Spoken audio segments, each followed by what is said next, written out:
unspoken rules. Japan is a unique country with a distinct culture, and there are many unspoken rules that people are expected to follow. So today, I'm going to talk about the unspoken rules that you're going to want to know specifically when buying a property in Japan. And make sure to watch this video all the way through because you might be able to save a ton of money by following these unspoken rules when buying a house in Japan. If you're new here, my name is Shu. On this channel, I talk about real estate investing, financial freedom in Japan. We help foreigners buy houses in Japan, so we know a few things about the Japanese unspoken rules in real estate.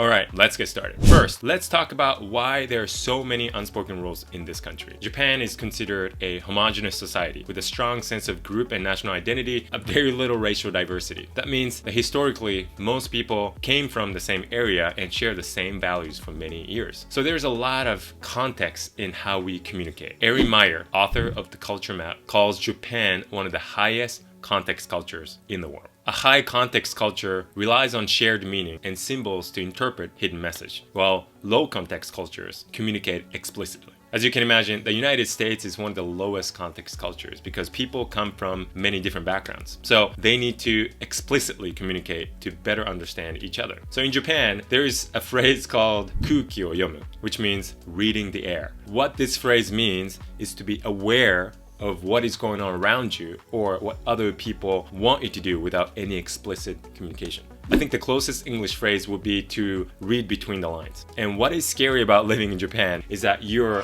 expected to read the air all the time. This applies to the workplace and business transactions. Even if something is not written on the contract as a rule, it might be an unspoken rule that you need to follow. There are different unspoken rules depending on where you work, but there are some common rules that you should know, especially when you're working with real estate agents to buy a property in Japan. We'll get back to the episode real quick, but if you're enjoying this content so far, be sure to hit the subscribe button. I don't want you to miss out on when the new videos come out, and it also helps the channel grow, so I'd appreciate it. Back to the show. It doesn't matter if you're in the country for work or pleasure. The exchange of business cards, called Mishi, is an important transaction in Japan, a way of demonstrating your interest in another person and respecting their position and career. This is especially important if you already have a hojin or an entity and you're purchasing property through your company. You always want to carry yours, preferably in a meishire, or at least in your wallet. So when you first meet up with your agent, maybe for a property walkthrough,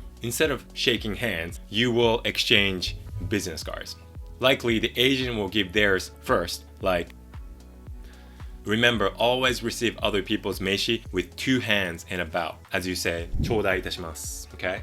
So if it's vertical like that, you hold right here on the corners. But if it's horizontal like that, you hold like that. And be sure not to cover the name with your fingers or anything in writing, preferably, especially the name. You want to hold the edges of the card to show respect. And now it's your turn. You introduce yourself by saying yoroshiku onegaishimasu. And I use my last name in Japan, so I go Matsuo Poso to moushimasu. Yoroshiku onegaishimasu. And give my business card with two hands as I bow. And here's another thing I want you to remember to do. Before storing the other person's meishi in your meishi holder or wallet, make sure you actually read it and remember their name. And don't put it in your pocket or a bag directly. It's considered rude because meishi is their work identity and must be respected. Why is this important? If you have a business card and demonstrate proper etiquette through the exchange of business cards, you make a good first impression. It tells the other person that you took the time and effort to learn the Japanese culture, which shows respect. The real estate agent might be representing the seller, but you want them to think of you as someone they want to do business with. You never get a second chance to make a first impression, so make it a good one. The Japanese rarely shake hands. Instead, we bow. It feels a little bit awkward at first if you're not used to it, but if you want to greet people in the way they're accustomed, then you need to bow. Don't worry too much about the exact etiquette. Locals will cut you plenty of slack. Just tilt forward at the waist with arms by your sides, okay, like this.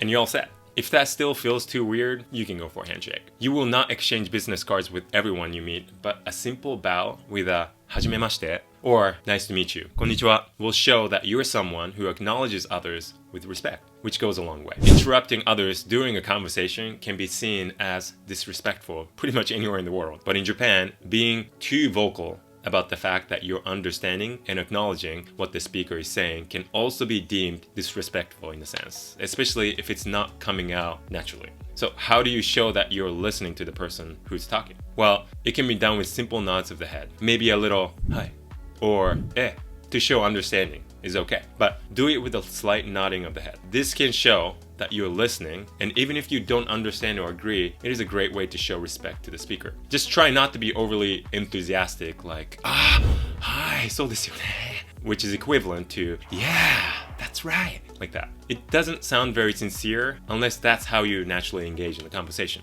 Always arrive early, not on time. By on time, I don't mean to come exactly at the meeting time. Let's say you're planning to meet with a real estate agent at 10 a.m. sharp at a train station. That actually means that you need to arrive a few minutes before. So if you need to take public transportation to get to where you're meeting your agent, make sure you know exactly what train to take at what time. If it's your first time to get to the destination, set up your Google Maps to arrive at the destination 10 minutes early so that even if you make a mistake with the transition, you'll still make it on time. Arriving late to any meeting is considered rude in Japan. I mean, honestly, I think it should be considered rude anywhere, but maybe it's because I'm Japanese. I know there are some cultures where being late is completely accepted. If you're non-Japanese, you'll likely receive a get out of jail card and free pass to arrive late once in a while, but as a general rule of thumb, it's always best to arrive early. This is not about the Japanese being uptight. It's demonstrating your integrity. People want to work with someone who honors their word. A good example of that is showing up on time, because that shows respect. In business relationships, especially in Japan, showing respect goes a long way, even if you're a customer. Again, agents don't want to waste their time with a potential buyer whom they can't really trust. Being on time and keeping your word is the simplest way to earn strangers' trust quickly. Winning the seller's agent's trust will go a long way when negotiating with the seller. Take your shoes off and wear slippers inside. Okay, now you've met your agent and exchanged business cards. It's time for you to visit properties for viewings. In almost all Japanese homes, there is a genkan or entrance hall right after you enter the door. For good mannerism, flip over the shoes so that toe end is facing the door. Even if the property is vacant, the agent will see you do this and they'll see you as someone who understands the Japanese culture. Also, by doing this, putting back on your shoes is much easier and smoother when you leave the property. Most Japanese homes have slippers for guests. For vacant properties, the agent usually has slippers ready for you. When you enter a property, first, make sure you're wearing socks, and then wear slippers inside the house. The slippers are there to protect your socks from getting dirty and cold. There are two things you need to know about slippers in Japan. Don't wear them on tatami mats. Make sure you take your slippers off when you enter a tatami room and have socks on. It's because it's much harder to clean tatami mats with whatever the icky stuff that's on the bottom of slippers. Another thing is don't wear the same slippers to the toilet. Most Japanese homes have a separate toilet room. There's usually another set of slippers in the room, and that's only dedicated to be worn in the toilet room. So make sure you wear those slippers in the toilet room and do not come out of the toilet room with them. If you think you like the property, downplay. Now you've impressed the agent inside the house by following these unspoken rules. You've demonstrated that you seem like someone that's worth their time. They're starting to think you might be the right buyer. This is the perfect time to start showing your negotiating skills in a subtle way. Negotiation is like playing poker. You don't want the other players to know what you're thinking all the time. So stay calm, even if the property is exactly what you're looking for, or even better than you thought. Don't get overly excited about how nice the place looks. Let the agent tell you about the renovation the seller has done, and just acknowledge them by saying, "Oh, so desu ka?" Meaning, "Oh, is that right?" Show that you're not that impressed, even if you are, but don't be rude by actually saying that you're not impressed. But if you find something that's concerning, point it out and let the agent do the talking for you without letting them know that you're very concerned. These tactics will subtly let them know that you're not overly excited about the property, even if you are. So when or if you make an offer, they expect your offer is going to be lower than the asking price, which is a good place to start.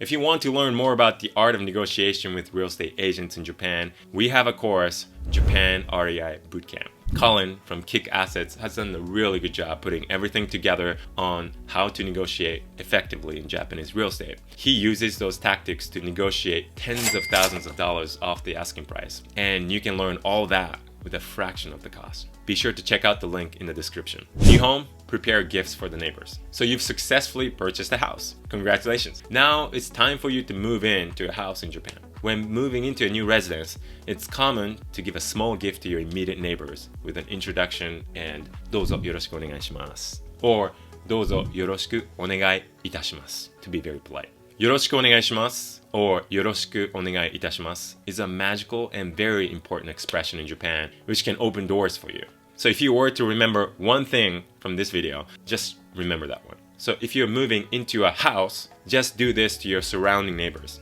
both sides, front and back, if you have all four. If you're moving into an apartment complex, do this to your neighbors next to you on both sides and the one below. So you're basically asking for forgiveness in advance. Hey, we just moved in. We're a family of 4. We got 2 little kids. Nice to meet you. Here's a little something for you. よろしくお願いいたします. Trust me, you want your neighbors to be on your side long term. There's no exact equivalent of よろしく in English, but it means request to maintain kindness towards the person mentioning this and showing gratitude towards the person in front. In many countries, it is quite the opposite, where neighbors would be the ones to bring a cake or a batch of fresh cookies. Nonetheless, it's a nice gesture and a good way to fit into the Japanese community. Following this unwritten rule or a custom is more common in smaller and rural areas in Japan where people tend to know everyone. I've always lived in bigger cities, but I do this every time I moved within Japan. Default to always bringing omiyage. Better safe than sorry, right? A major Japanese culture tradition is the practice of giving gifts. For nearly every occasion, it is customary to give gifts to superiors, friends, family, during specific holidays, and anyone who has helped you in any way. As the saying goes, when in Rome, do as the Romans do. Always default to bringing omiyage, a small gift, or a souvenir. If you're someone who wants to fit in and adapt to the culture, then it'll be wise to always play on the safe side by bringing a small gift, even if you don't think it will be necessary. Like bringing a small gift, like a snack from your home country, to the agent who helped you close on the property the next time you see them will go a long way. Maybe the next time you look for a rental property in the area, they might tell you about an off-market deal before they share it with other investors. Who knows? I wouldn't give omiyage to anyone with any expectations. Just give without any expectations, just because you're feeling generous, and it's a common thing to do in Japan. Some people think the Japanese don't like to work with foreigners. That's not true. The Japanese don't like the people who don't respect their culture. It shows that they didn't even take the time and make an effort to understand the customs, and that shows a lack of respect. I've seen a lot of foreigners who come to Japan expecting the locals to understand their culture and their language, and blame Japan for being so closed off or not speak English. Don't be that entitled foreigner who's completely ignorant about the Japanese culture and thinks they get a free pass just because they're a foreigner. You can do better. It's not even about the language, although it definitely helps. Show that you care by mastering these unspoken rules in Japan, and the people you will encounter in Japan will be impressed and will love you. At the end of the day, real estate is a people business. It's who you know and how you work with them. If you master these rules in Japan, you'll very likely save a ton of money and grow your wealth. Now that you know the unspoken rules in Japan, I hope you feel more comfortable with getting your real estate investing journey started in Japan. Thanks for watching. I hope you enjoyed this video. If you did, be sure to share this video with someone who might benefit from this. Finally, I have a gift for you for sticking around with me. Be sure to download the free guide on how to buy a cheap house in Japan as a foreigner and watch this video next for more. See you in the next one.